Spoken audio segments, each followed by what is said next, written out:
Does your contract have a clause on force majeure? Hi, it's a new week, so it's a new episode of Madvocate Mondays. Welcome to my channel. My name is Dee.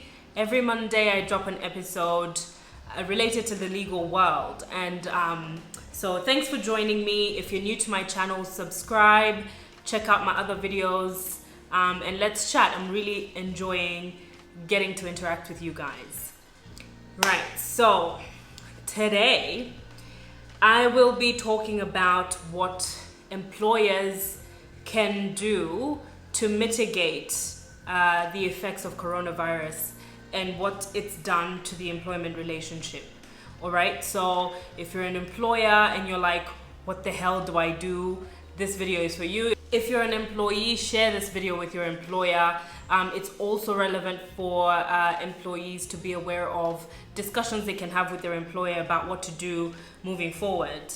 So I'll cover some suggestions on what employers can do now and in the future to make sure that their businesses or their companies are, pandemic proof should this ever happen again in the future. We don't know when we're going to finally be COVID free. We don't know when we're finally going to be able to return to the workplace. What's really, really certain is that nothing will ever be the same again in relation to how people interact with each other, especially in a workspace and in an office setting and that kind of thing. So coronavirus has already had an impact on the pre-existing contractual obligations that an employer has. That's already happened because there's a lot of unknowns. There's a lot of people who've had to be sent home, stood down, had pay cuts, salary cuts, who've been made redundant, or whether or not they've been offered a severance package is another situation. So, the first thing that an employer should note is, are your contracts sufficient? Are your contracts of employment sufficient to cover a situation like this? So for example, does your contract have a clause on force majeure? It's force majeure. Does your employment contract anticipate situations like these, like working from home? Employers are going to have to think about implementing new policies such as pandemic leave. How long would that be? What would that look like? These are some of the things that employers are going to have to consider now moving forward, because already this pandemic has affected contractual obligations. It's just a matter of time before laws are changed, employment laws are changed to reflect these kinds of things that we're talking about. The second thing that employers need to really look at is, what are your human resources policies like? Do you have policies on flexible working arrangements? Do you have policies on working from home? Do you have policies on situations where you stand down an employee and what happens when you stand down an employee? How will the length of service of an employee be affected by the fact that they've been sent home for this pandemic for an unknown period of time? These are things that's the second thing that employers are going to have to look at, both now and in the future, because inevitably the employment contract is going to change. And I'm happy that I've interacted with employees and employers all the same in my in the comments to my videos. And of course, I'm happy to take part in any discussion around what these would look like. All right. And so the third thing that employers need to look at is issues to do with health and safety. So for example, when a worker is directed to work from home, their home becomes their workplace for the purposes of work health and safety legislation.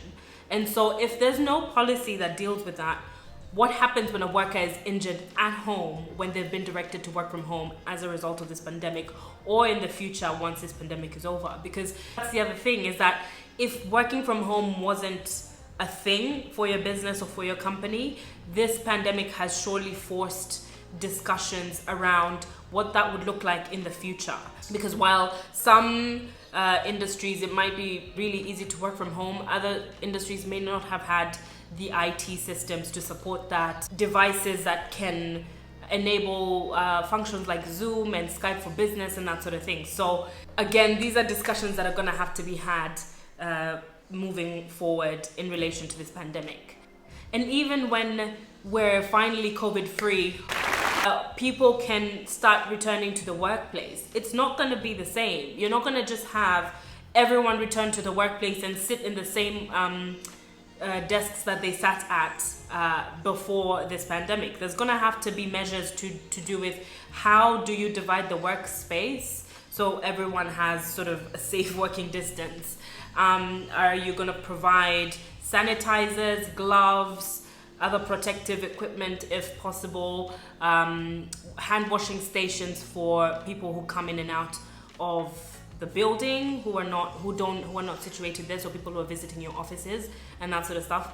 How do you keep your employees safe in a situation like that? Because at the end of the day, employers have a primary duty to ensure the health and safety of their workers. And so it's there's a lot to consider in the sense that the workplace is going to be a different scenario. It's going to be a different setting than it used to be. So the other thing to consider finally is the possibility of reimbursing workers in the future once this pandemic is all over. So if you've sent your workers home on unpaid leave, you've stood them down, or you've made them redundant, you're going to have to consider, how do you prioritize the return to work? Do you give priority to long-serving employees who were made redundant and probably didn't receive a severance package? Do you reimburse workers who were stood down without pay or sent home on unpaid leave? And what kind of compensation would that look like? So again, there's going to have to be a lot of consultation during and after this process. I think it's important to really start now, to start looking at how these things can be implemented for the time when, normalcy resumes. So that's it for today's video. I wanted to keep it short and sweet. Just really quick, simple ideas about what employers can do to mitigate the effects of coronavirus moving forward. And so thanks for watching. If you're new to my channel, hit the subscribe button. Let me know in the comments below what questions you might have. Let me know what sort of policies you've come up with that you've had to implement in your workplace as a result of this pandemic. And yeah, let me know what's working, what's not working. And I will see you next week. Share this video with your friends, your colleagues, your peers. Subscribe to my channel. I drop a video on Mondays talking about the legal space. So thanks for watching. I will see you next week.